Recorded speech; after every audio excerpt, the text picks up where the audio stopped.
I'm no longer an artist. This is a letter by Paul Nash to his wife. November the 13th, 1917. In London in 1915, as he recovered from an injury received while serving on the Western Front, English artist Eric Kennington began painting the Kensingtons at Laventy, a now iconic depiction in oils of his own infantry platoon standing amidst the debris of conflict.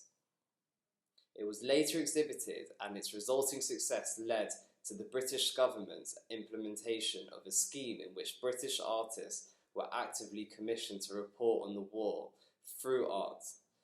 One of the first of those official war artists was Paul Nash, a surrealist painter who specialised in landscapes. In November of 1917, stationed in Belgium at the Battle of Passchendaele, feeling utterly disillusioned amidst scenes so hellish that he was unable to commit them to any canvas of any kind.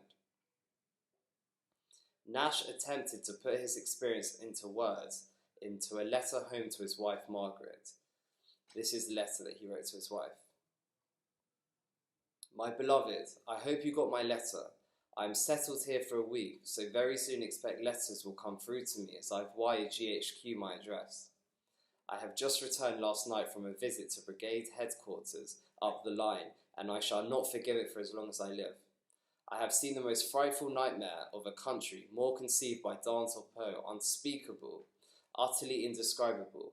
In the 15 drawings I made, I gave you some vague idea of its horror, but only being in it and of it can ever make you sensible of its dreadful nature and what our men in France have to face.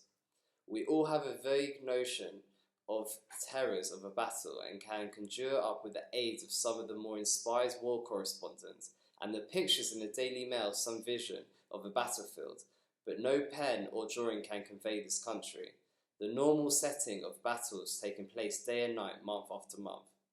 Evil and the incarnate fiend alone can be masters of the ceremonies in this war. No glimmer of God's hand is seen. Sunset and sunrise are blasphemous mockeries to man. Only the black rain out of bruised and swollen clouds, or this, the bitter black of nights, is fit atmosphere in such a land. The rain drives on, the stinking mud becomes evilly yellow, the shell holes fill up with green-white water, the roads and tracks are covered in inches of slime, and the black dying trees ooze and sweat, and the shell sun never sees. They whine and plunge overhead, tearing away the rotting tree stumps, breaking the plant roads, striking down horses and moles, annihilating, maiming, maddening. They plunge into the grave and cast up on its poor dead. It is unspeakable, godless, hopeless. I am no longer an artist interested and curious. I am a messenger who will bring back words from the men who are fighting to those who want the war to last forever. Feeble, inarticulate will be my message, but it will have a bitter truth, and may it burn their lousy souls. No letters at all. I wish they would send them over. In a day or two I will have more to say and not so gloomy.